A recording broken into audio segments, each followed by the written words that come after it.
ఒక పేద విద్యార్థికి విమానం అంటే చాలా గొప్ప విశేషం. పేదరికం నుండి మధ్య తరగతికి వచ్చిన వాళ్ళకైనా సరే. ఇవాళ విమానాలు ఎక్కే మధ్య తరగతి ఉన్నారు గానీ, మా చిన్నప్పటి నుంచి అయితే అట్లాంటిది అవకాశం దుర్భరం. నేను ఫస్ట్ ట్రిప్పు అంటే గాల్లో మా డాబా పైనుంచి వెళ్తున్నప్పుడు విమానాల సౌండ్‌లు చూసి పరిగెత్తుకుంటూ డాబా పైకెళ్ళి చూసిన రోజులున్నాయి అనేక సార్లు.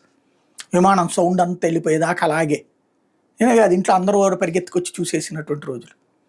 అలాంటి స్టేజీ నుంచి ఫస్ట్ టైం జెమినీలో పనిచేసే రోజుల్లో ఏదైతే ఎన్‌సీసీ వాళ్ళ ట్రైనింగ్ విమానం, దాని స్టోరీ కవర్ చేయడానికి వెళ్తే ఎక్కించుకుని తీసుకెళ్ళి తిప్పారు. అప్పుడు ఫస్ట్ విమానం ఎక్కా. ఆ తర్వాత 2, 3 సార్లు కూడా ఆ విమానం ఎక్కా. ఎన్‌సీసీ ఇది. దాంట్లో ఇద్దరే ఉంటారు పైలట్‌తో పాటు పక్కన. ఎక్కించుకుని ఆ విజువల్ షూట్ చేయడం, దాంతోపాటు కవరేజీ ఇదంతా చేసాం. అట్లాగే గ్లైడర్ ఒక్కసారిగా జీబుకి కట్టుకుంటూ తీసుకెళ్ళి ఫుల్ స్పీడ్లో వెళ్ళిపోయి ఒక్కసారి వదిలేస్తే ఆకాశంలోకి వెళ్ళిపోతే దానికి ఇంకేం ఉండదు ఇంజన్ ఇట్లాంటి. నిదానంగా దాన్ని దించేటటువంటి సిస్టమ్. సరే దాంట్లో అప్పుడు ఉన్నటువంటి ఎన్‌సీసీ మాస్టర్ గారు తో కలిసి నేను అందులో ప్రయాణించాను. ధైర్యం చేయగలవంటే చేస్తామన్నాం, చేసాం. ఆ విధంగా గాల్లో తిరగడం అన్నటువంటి 2 సార్లు కూడా మొత్తం 4 సార్లు అయింది. అయితే డొమెస్టిక్ ఫ్లైట్ ఎట్లుంటుందో మాత్రం మొదటిసారి అప్పుడు దక్కన్ ఎయిర్వేస్ విజయవాడ నుంచి గన్నవరం ఎయిర్పోర్ట్ నుంచి పంపిస్తున్నప్పుడు సగం టికెట్ కేంద్ర ప్రభుత్వం కొనేదనమాట. 6 నెలల పాటు దాదాపుగా 1.5 ఏళ్ల దాకా కొంది. అంటే అలాగ ప్రోత్సహించడం. అప్పుడు ఒకళ్ళిద్దరికి మించి వెళ్ళేవాళ్ళు కాదు ప్రయాణికులు.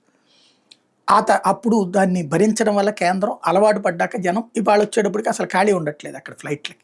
ఆ స్థాయిలో వచ్చారు. అట్లాంటి ఆ దక్కన్ ఎయిర్వేస్ అప్పుడు చంద్రబాబు గారికి అప్పుడు అలిపిరి ఇన్సిడెంట్ అప్పుడు గద్దె రామ్మోహన్ గారు ఇక్కడ ఉన్నటువంటి జర్నలిస్టులను తీసుకుని వెళ్ళారు. అప్పుడు నేను ఫస్ట్ టైం డొమెస్టిక్ ఫ్లైట్ ఎక్కినటువంటి. ఆ తర్వాత అనేక సార్లు ఎక్కాను. బట్ ఇదంతా ఎందుకు చెప్తున్నా అంటే విమానం ఎక్కడం అనేటటువంటిది ఒక గొప్పగా ఫీల్ అయ్యేటటువంటి సిస్టమ్. ఒక మాస్టారు తమ పిల్లలు బాగా చదువుకోవడానికి మీలో మంచి మార్కులు వచ్చినటువంటి వాళ్ళకి విమానం ఎక్కిస్తానని చెప్పి తన సొంత డబ్బులతో విమానం ఎక్కించడం ఒక ఎత్తు అయితే, ఒక ఎమ్మెల్యే గారు అట్లాగే తన సొంత డబ్బులతో విమానంలో పిల్లల్ని తీసుకెళ్ళడం అన్నటువంటి మరొక అంశం ఇది. మండల స్థాయిలో తొలి స్థానంలో నిచ్చే విద్యార్థులని విమానంలో తీసుకెళ్తాను. విజయనగరం జిల్లా మొరకముడిదాం మండలంలో గోపన్న వలస ఉన్నత పాఠశాలకు చెందిన తెలుగు ఉపాధ్యాయుడు మరదాన సత్యారావు హామీ ఇచ్చారు. గత నెల 23 వచ్చిన ఫలితాల్లో గర్భాం బైరిపురం పాఠశాలకు చెందిన విద్యార్థులు వివేక్ రేవంత్ మంచి మార్కులు 593 ఒకళ్ళు 591 సాధిస్తే విద్యాశాఖ అధికారుల అనుమతితో ఆయన ఆదివారం వాళ్ళని రైల్లో విజయవాడ తీసుకొచ్చి అక్కడ సోమవారం ఉదయం 8:45 గంటలకు గన్నవరం విమానాశ్రయం నుంచి విశాఖ చేరుకున్నారు ఎయిర్పోర్ట్లో ఫ్లైట్లో. అనంతరం రోడ్డు మార్గంలో విజయనగరం వెళ్ళటం వాళ్ళని సంయుక్త కలెక్టర్ సేదు మాధవన్ అలాగే డిఈఓ అప్పారావు వాళ్ళందరూ కూడా అభినందించారు. అదే సందర్భంలో ప్రభుత్వ పాఠశాలలో 10వ తరగతి చదివి ఇటీవల విడుదలైన ఫలితాల్లో ఎక్కువ మార్కులు సాధించిన 5 విద్యార్థులకి ప్రభుత్వ విప్పు ఎన్టీఆర్ జిల్లా నందిగామ ఎమ్మెల్యే తంగిరాల సౌమ్య విమాన ప్రయాణం కల్పించారు.